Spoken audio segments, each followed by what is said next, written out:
Welcome to another episode of the Watchdog. This week we have a special one for you. This week we will be dealing with a once-in-a-lifetime struggle for press freedom. As many of you know, Mint Press has been subject to different algorithmic suppression on different platforms. It's had its PayPal closed, but of course the precedent was the closing of WikiLeaks PayPal around 10 years ago. The most famous political prisoner in the world today is without a doubt Julian Assange, and the British government has worked lock in step with the US government to pursue this terrible policy of extradition with the hope of giving him 175 years in a supermax prison in the United States. We are joined this week by anti-war activist in his own right and father of Julian Assange, John Shipton. Thank you for joining us, John. How are you today? Well, thank you, Kareem. It's a real pleasure. And I believe that we'll meet again in a few days. Absolutely, and we will talk about that. I will be at the screening in Finsbury Park for the new film that you and your family have put together about your struggle for not only Julian's freedom, but all of ours. Can you tell us a bit about the film, please, John? It's titled Ithaca. It sort of came about as the usual process was to document, meetings and all that sort of thing, so that you would have some record. And then Gabriel, Julian's brother, took over and began the process of assembling it into a film. This was sort of stimulated by Gabriel's visit to Julian in 2019. At that stage, Julian was housed in the health wing, which the prisoners called the hell wing, because you're completely isolated and you're not in association. Julian was in a very bad way. Gabriel thought that he would never see Julian again alive. So he embarked upon what he does best, as he's a film producer, is to produce a film about the fight to bring about Julian's freedom. Yeah. Brilliant. And as you alluded to there, Julian has enjoyed significant support from the inmates within Belmarsh. Could you tell us a little bit about that and how that sort of flies in the face of this massive campaign to dehumanize, to demonize, to basically unperson Julian Assange that we've seen across the last 10 years or more? Well, that was interesting because there are many NGOs that have part of their conditions or their responsibilities to ensure that the people falsely imprisoned or falsely accused or hounded, that's part of their responsibility. However, Julian in the health wing was moved from the health wing into what prisoners called association by 3 petitions from the prisoners to the prison governor. Now, this indicates that within the prison, those prisoners have a clear understanding of the circumstances of Julian and the involvement of the state instruments, for example, what you call the Crown Prosecuting Service. If I could just add quickly to that answer, there are 4 states that have been involved in the persecution of Julian. Gigantic. The biggest in the world, the most powerful, the United States. One of the maybe second or third tier power, the United Kingdom. Another third tier power, Sweden, and Australia acquiescing to this persecution. It's just a gargantuan monstrosity of false accusation, persecution, torture, and abrogation of human rights, due process, with procedural irregularities thrown in. One, in particular, really interesting, was that the Crown Prosecuting Service of the United Kingdom and the Swedish Prosecuting Authority embarked upon conspiring to keep Julian in the embassy, counter to what the executives of both of those governments, or the politicians if you want, counter to their utterances over that 7-year period where they simply said, oh, he can walk out any time. Their Crown Prosecuting Service and the Swedish Prosecuting Authority conspiring, it's documented. We don't present our own opinion on this. Their documents document they're conspiring to keep Julian in that embassy. Yeah. And would you also be able, John, to contrast that campaign that these four governments have led against Julian to not only different governments around the world, for example, the Australian leadership following the recent election, and other major figures in the world, political leaders, their solidarity with Julian and their clarity about what exactly is happening to him and the stakes of this entire affair. Could you tell us a bit about the support Julian has enjoyed? Yes. Look, everybody likes to see in difficult circumstances a display of courage. So we have the president of Mexico, which is not a second or third tier power, stating clearly that Julian Assange would be on the agenda in his discussion with Biden, and trolling the Americans by saying that should Julian be extradited to the United States best pack up the Statue of Liberty and send it back to France, as there's no liberty available in the United States. So he is the last, but not the foremost. We have in Australia 31 and now about 50 parliamentarians in the cross-party group. Now that's an official French group in the Australian Parliament. The Prime Minister has stated in caucus, he's a left-wing politician or some Social Democrat Party, that enough's enough, and he couldn't see the purpose of continuing this prosecution. That's Australia. Every single European parliament has an Assange friendship group in it. Sometimes in the latest vote in Germany on a petition sent to the petitions committee in the Bundestag, there were 90. Now, that's an important petition because it goes on the United States friendship group with Germany as an agenda item. So it must be addressed by both the United States and Germany. The French National Assembly, this is really interesting. The French National Assembly, as a matter of honour, debated whether to give Julian asylum in their National Assembly for 1 hour. That's the first National Assembly to make Julian Assange a matter of parliamentary policy in debate in a National Assembly. Very important.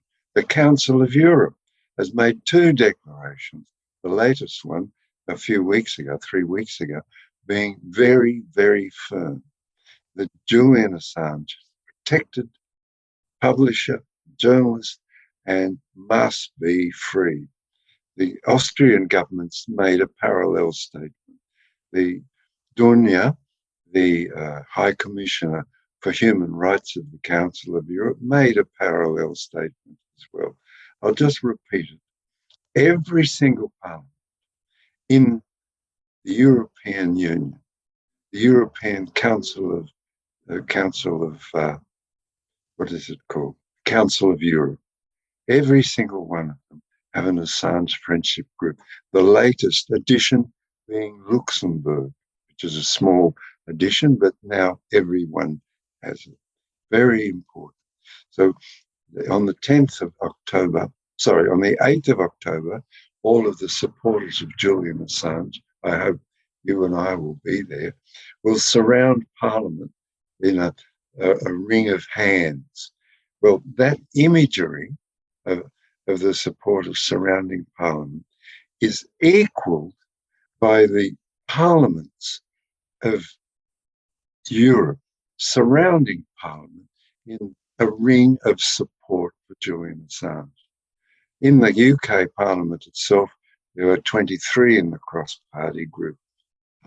So that's a brief description of the strength. I'll just add one more thing.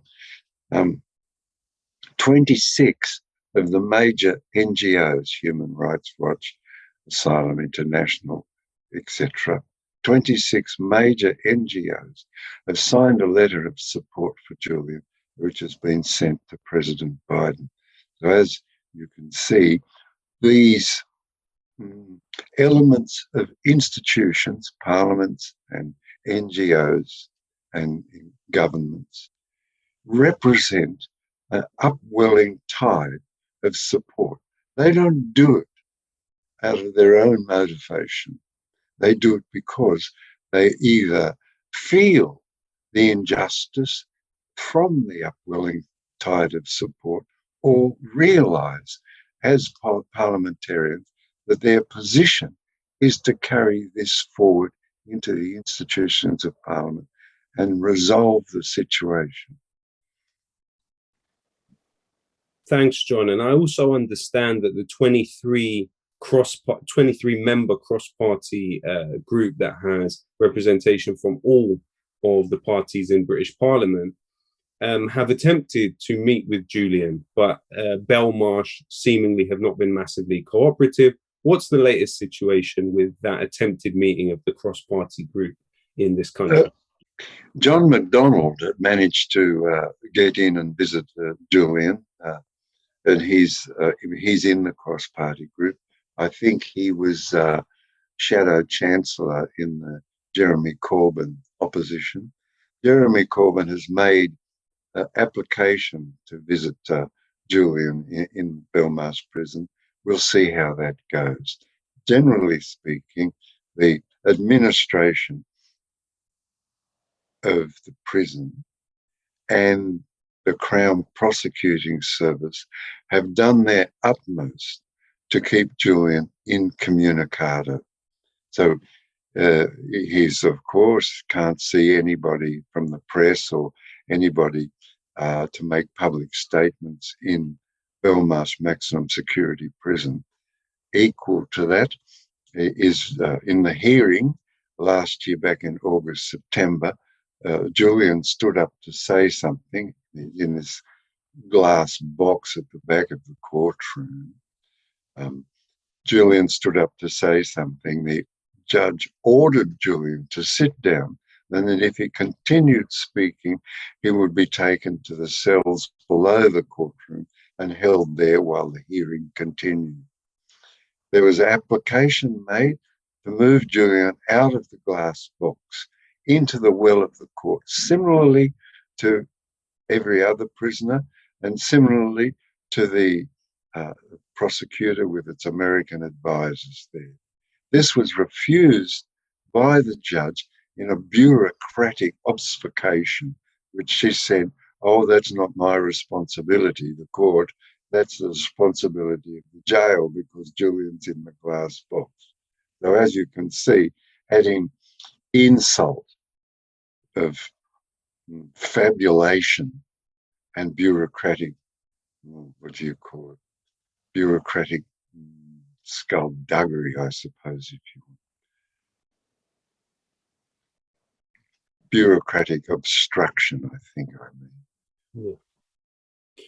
And John, you know, I saw it said in an interview with Gabriel, Julian's brother, in which he said that Julian has effectively not seen a blade of grass in 12 years. We understand this process has been torturous for him and, of course, the family too. But we also saw reports of Julian suffering a mini stroke towards the end of last year. If you could just let us know, how is Julian's health situation now? Well, not the best. So Nils Melzer in 2019 visited Julian in the prison with two experts, doctors, who are expert on diagnosing the effects of psychological torture and what are the results in the body. And they concluded that Julian had been psychologically tortured over a period of 7 years, and that it was reflected in his physiology. That report was submitted to the United Kingdom government and the Swedish government. The United Kingdom government declined to act upon it. That is, the United Kingdom government declined to act upon an officer of the United Nations appointed by the United Nations with the agreement of the United Kingdom. This is an official position with an official report to the United Kingdom, but it remains unanswered. Scandals. Similarly, with the Swedish government. The Swedish government answered Mr.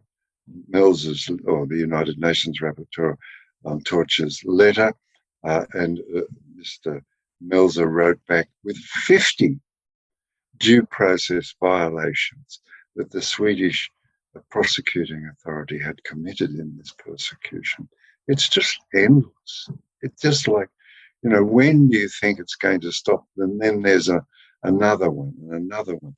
The court cases themselves seem interminable. Julian's next hearing, the results of Julian's application for an appeal hearing will be within the next 6 weeks. So that will determine whether Julian can take an appeal over the substantive issues in the first decision of Judge Bareitze. If I could describe that decision, Judge Bareitze found in Julian's favour on medical grounds.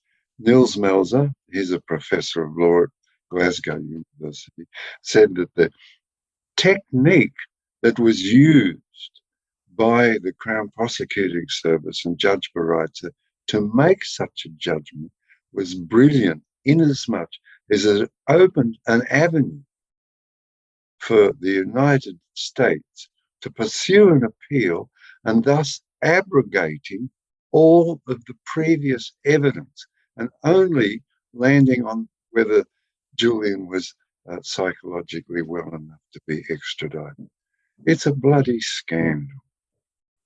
We also understand that in the Ecuadorian embassy, through the Spanish security company UC Global, the US intelligence services were able to spy on Julian, being privy to conversations that he was having with his legal team, thus gaining an understanding of legal strategy. I mean, in any functioning legal system, this would instantly throw out the case. How did it, make you feel as a father, as a grandfather to Julian and Stella's children, to hear some of the activities of UC Global in that period in the Ecuadorian embassy?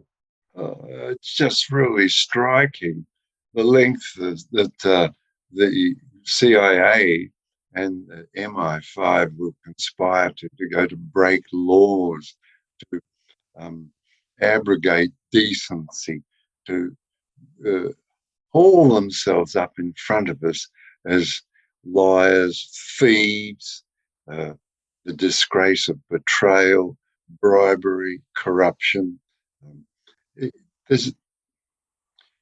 They even contemplated murdering Julian and kidnapping him. Coming to the United Kingdom extradition court in Westminster with such bad faith and such dirty hands. Another example is that the FBI, and these are prime, these are not secondary examples, they're all prime. And another example is Thordarson. Thordarson testified that Julian wanted to break into a computer. Thordarson is an Icelandic citizen, okay? Under sleight of hand, the FBI got derogatory permission to go to Iceland. 9 FBI officers went to Iceland and offered Thordarson freedom from prosecution should he testify against Julian. Okay, first up, Thordarson is a convicted paedophile and a convicted fraudster. Second up, Thordarson is a Icelandic citizen being given immunity from prosecution by the FBI. It's not possible.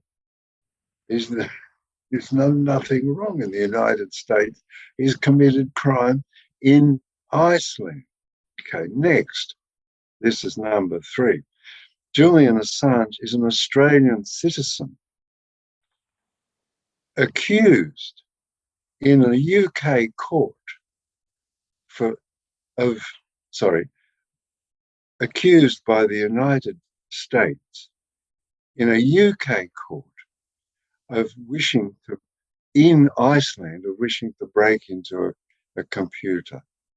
Fuck's sake, man.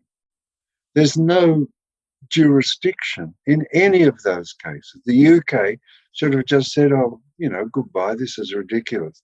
However, they accepted the charges brought by the United States. It's impossible. It's just not possible, for the United States to bring a charge on the basis of a convicted fraudster, paedophile, Icelandic citizen, Australian citizen in the UK court to extradite to the United States.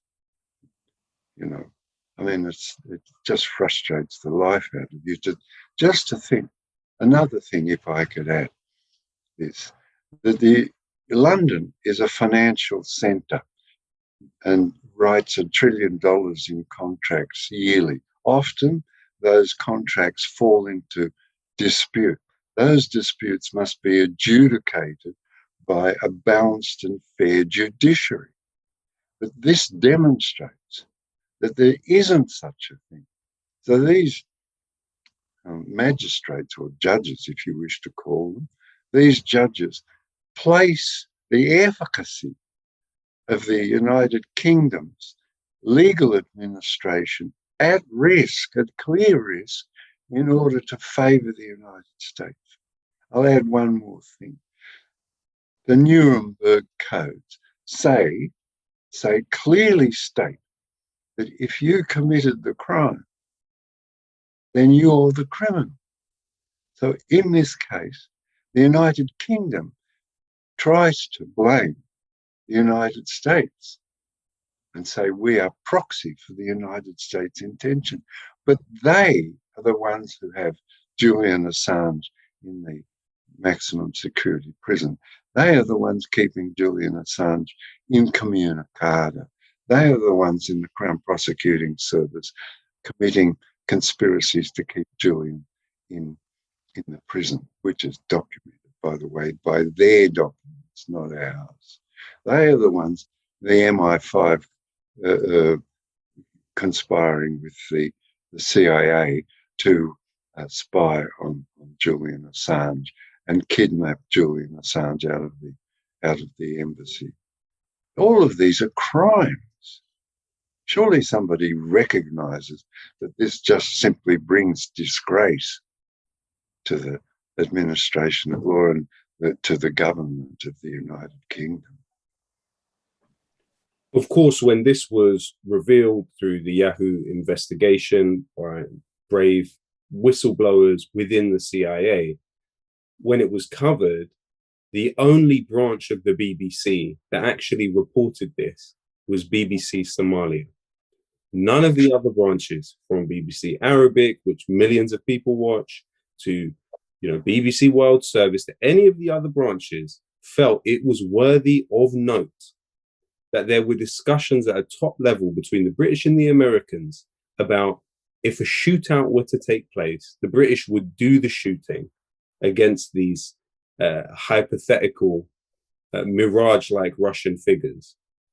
And yet it was without comment. And by many of the journalists, Carol Cadwalader among them, who have echoed lies that were passed to them by the intelligence services about Julian across this period, none of them even commented on this key issue. And post-Brexit, where conversations seemingly were about sovereignty, Britain is estimated to have 105 US bases in this country of some sort. This is Oxford University scholars' estimations in the 1990s. What scale is it at now, especially as the United States has, within the last few months, spent $3 billion on expanding its intelligence and military operations in this country? None of these people seemed it was worthy of comment. What do you have to say to those who see life, and particularly Julian's life, as this cheap? There's two good answers to that. I mean, a general answer in Australia would be that these people couldn't lie straight in bed. But the other answer is that the disgraceful sight of people climbing to the next level of success over Julian Assange's corpse, who they know because they're involved, like Cadwalader, they're involved, whom they know has not committed a crime. And they principally, equally know, that The Guardian and the New York Times and Der Spiegel published exactly the same information for which Julian Assange is charged. They know it because they're involved day to day. But despite that, somebody offers them another ring up the ladder or another rung up the ladder on climbing on the corpse of Julian Assange, and with delighted glee, they climb one step higher and think that they're getting closer to something when actually they're descending into the abyss. As a grandfather, how did it make you feel to see reports that the security company at the Ecuadorian embassy were testing nappies of your grandchildren to test the paternity of Julian? This is an absolutely grave violation of people's human rights. Do you have any comment on that? Well, I'm sort of overworking the adjectives a little in this conversation. For the most part, I take no notice of these people except to describe the actuality as I've done.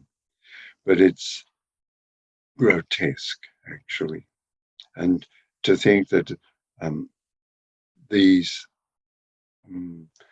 men take the instructions of these mini icons that sit around their offices in Whitehall, in MI5, in MI6 and the CIA.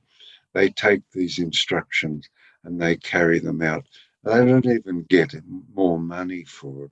I mean, they just accept the instructions as I suppose, as a pipeline of continuity which attaches them to the security of power. And, the weakness that the human beings that are involved in security display these days after the white helmets, after the destruction of Iraq, the destruction of Afghanistan, and the destruction of Libya. And the quality of character that these institutions attract is seemingly attached to the lower level of hell. I feel very sorry for them personally. Um, that they have so little substance that they'll write out another order of torment of Julian Assange or somebody else, but in this case, Julian Assange. And then another officer will enact that torment, neither of them realizing what they have done to either Julian or themselves or the institutions that they work within or the character and reputation of the United Kingdom. And it's really pitiful as to see in one generation the United Kingdom go from a second tier power with global responsibilities to a third tier power that we'll do anything. If you hire us, in case of the United States, we'll do anything. We're just we're just for hire. The imagery is of Ramora fish swimming below the jaws of a shark, hoping to pick up a few morsels of torn flesh. That is the imagery I use. I'm sorry I'm overworking the metaphors and the adjectives, but the matter seems to, just thinking upon the matter, seems to call those spirits forth. And they need air, these spirits of justice, the spirits of speaking truth, the spirits of actual description of these events, call for air, call for revelation. And to witness the truth is in itself to elevate your status spiritually.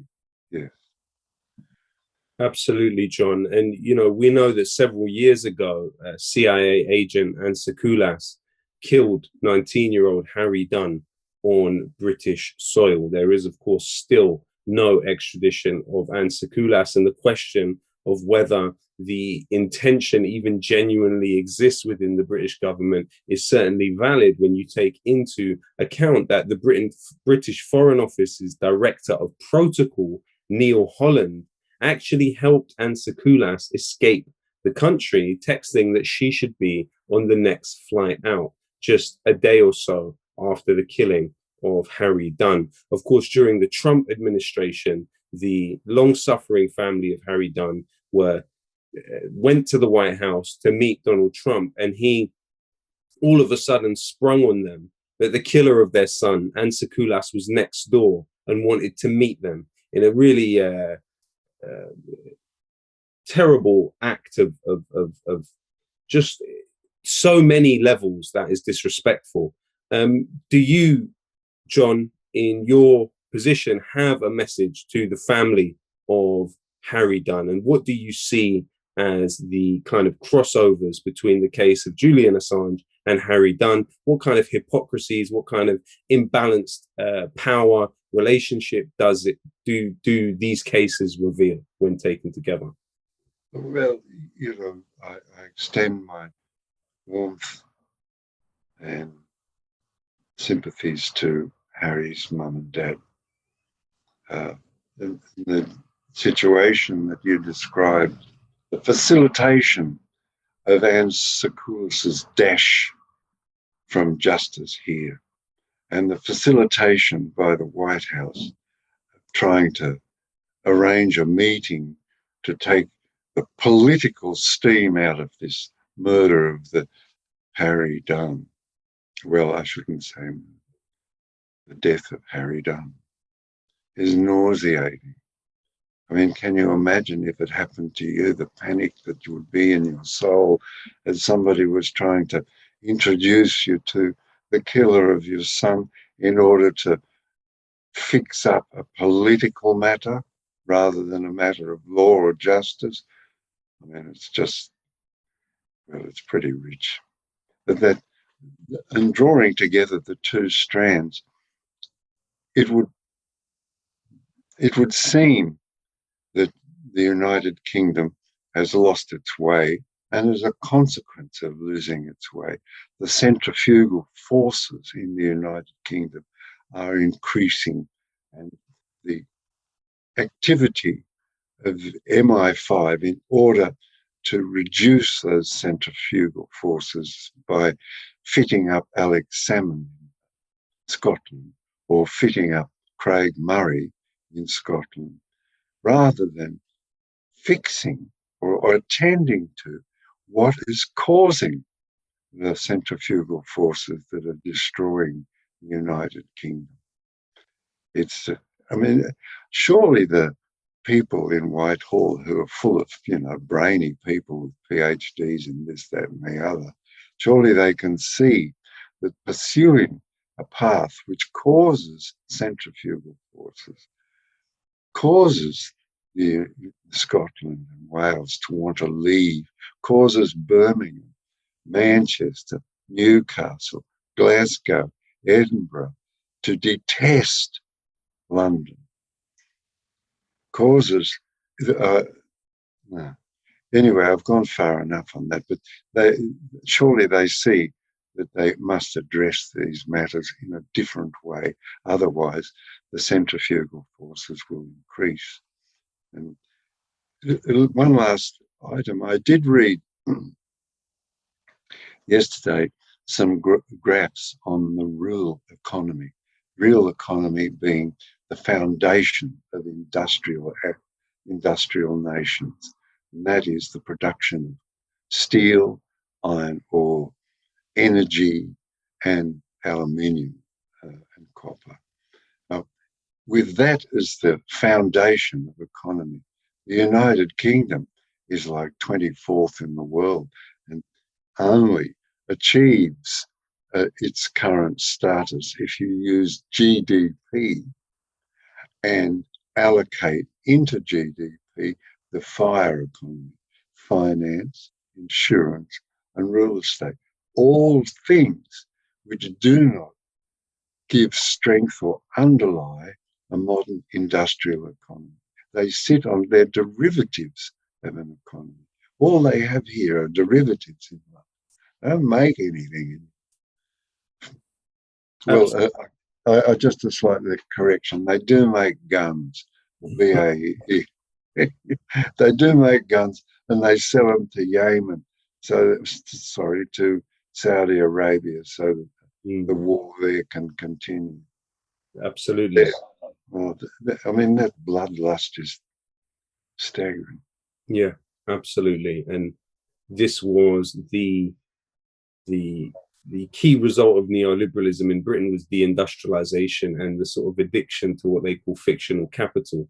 And this is how our system essentially functions. And this is one of the things actually that Julian also did a lot to expose, was the way this outsourcing of functions of what previously were the role of intelligence services within states. So it was the private military intelligence industrial complex. And in fact, his description of what the function of the war in Afghanistan was washing money out of the tax basin of Britain and the United States and putting it into this untaxable, unaccountable space by throwing this, something like huge figures were spent, on dropping 46 bombs on average per day over 20 years, which is what the war on terror entailed. Huge expenditure and redirection and redistribution of funds to these unaccountable forces. When thinking about that, what was the feeling that you had when you first saw the collateral murder video? As a father myself, as someone who also has family who worry about me when I take certain steps politically or I reveal certain things, you must have been quite worried for your son at that point, I imagine. No, not at that point, but a little while later, sometime after that, I had lunch with the ex-police commissioner of a important European state, and he said to me that the minute Julian got off the plane into Sweden, there were 4 Secret Service, 4 secret agencies following him, 4 of them. So at that stage, I became aware that these people were building up to a determination to stop the continuity of Julian and WikiLeaks. Yeah. That was my sensibility at the time. These people will, after that warning, these people will do something. I didn't know what, but they will do something. Yeah. We really, it's also something that feels to some extent that the family has been pushed reluctantly against your will into having to campaign not only for Julian but for the rest of us. Julian, in the situation he's in now, is suffering for the rights of millions of people around the world. Do you have a message to the people that Julian is suffering for today? It's two things. It's a matter of honour, as the French say, that somebody who makes these tremendous gifts available to you. There's 250,000 cables. You can look up your local politicians. Those 250,000 cables, every single one of them will benefit somebody. Sometimes the benefits will stop wars. I'll give you a quick example. Is that in 2008, a group of American soldiers outside Baghdad broke into a house and murdered the mum and the dad and the babies and the boys and girls in the entire family, the grandfather and grandmother and so on. Contemplating this crime, they called in an airstrike and obliterated from the earth all trace of that little family. Now, this was written up in one of the cables by the United States ambassador and sent to the Department of Justice. Upon the release of that cable, it was read by Iraqi parliamentarians, Iraqi people, and Iraqi bureaucrats. Iraq at that stage, how do we describe what had happened to Iraq? 26 of its 28 water purification plants had been destroyed.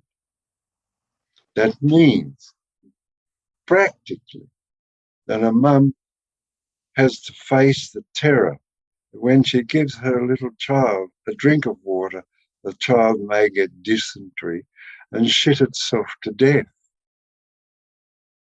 Can you imagine? Equally reveals in the Iraq war cables, Iraq war logs, rather. That is 400,000 logs. The interior description of a war equally reveals that they use DU. DU explodes into the depleted uranium munitions, explodes into the finest powder, which is carried on in the desert winds onto the food chain, and therein is eaten by expecting mums. You imagine what happens. Babies born so that you have to love them, if you know what I mean by that. That destroyed nation, deliberately destroyed. There's no rebuilding in it. That was all horse pucky. Deliberately destroyed. Somehow, after reading that cable, gathered together the strength to declare to the Americans that the status of forces agreement, which means that a status of forces agreement means that the occupying forces will be outside the rule of the law of Iraq. They refused to sign it. As a consequence, American forces, the Allies forces, NATO forces, whatever name you want to call them, had to be withdrawn. a cable, one cable, brought about the end of a war and the beginning, a slow process in a destroyed nation, a beginning of peace. So important. So important. So that's the gift of honour that we must attend to in the case of Julian Assange. There are 250,000 of those cables, and each of them bring benefits somewhere in the world. Some of the examples are humorous, like Rafael Correa. When he became president of Ecuador, he read one of the cables which went to describe how the United States Embassy paid the salaries of the elite police force. As a consequence, they were loyal to the embassy. Raphael thought about this for the moment and thought, well, what's an elegant solution to this problem? He raised the salaries to that level of all other policemen in Iraq, and consequently was able to govern with peacefully. Yes. So some of them are amusing and clever. Another one is the disposition scandals. The disposition, well, some people use the genocide, the dispossession of the Chagos Islanders were all packed up by the United Kingdom and dumped in Mauritius. That was recorded in the cables. When the cables were read, the Chagos Islanders were able to bring a case with the to the International Court of Justice and prevail on the basis of the evidence in the case. So, as we can see, there are many people who actively want to give honourable or gifts based on honour to Julian Assange. Just a last comment, last one, is that there is only one road to freedom, and that is knowledge. It can be the knowledge of yourself. It can be the knowledge gained by using the tools of WikiLeaks or other avenues, but there's only one road, and that is through knowledge. It can also be the knowledge that one gets through religious contemplation, but there's only one road, and that's knowledge. And WikiLeaks have provided that knowledge if you want to have some understanding of geopolitical and personal freedom within contemporary states. The last point I wanted to make actually was, off the back of Vietnam and what was a traumatic experience for the US military establishment, they drew the conclusion that the ability to control information coming out of war zones was the key reason that they lost, which of course is rubbish. But off the back of that, you had the British in the Falklands literally letting in two British journalists who had to be embedded with the army. And as Judith Butler said, it illustrated the orchestrative power of the state to ratify what will be called reality, the extent of what is perceived to exist. And it is these things that Donald Rumsfeld called the unknown unknowns that Julian has done so much and has sacrificed so much to show the rest of us. And just to wrap up, I'd like to read a very short extract from The Music of Human Flesh, which is a poem by Mahmoud Darwish, where he said, "Oh, you with bloodshot eyes and bloody hands, night is short-lived. The detention room lasts not forever, nor yet the links of chains." And John, thank you so much for joining us today. I look forward to seeing you on Sunday. I hope that everyone watching this will come and see Ithaca when it comes to a cinema screen near you. We are with you to the end, John, and anything you need, we are at your service 24/7. Okay, can I just sign off with an addition to Darwish? This one by Byron, and it was written while he fought alongside the Greeks for Greek independence. It's yet, freedom yet, our flag torn but flying like a thunderstorm before the wind. Beautiful. I have a feeling we have a lot of poetry to exchange on other occasions. Thank you so much, John. I really, really appreciate your time, and I hope you have a great day, and we'll speak more soon. Thanks. See you soon.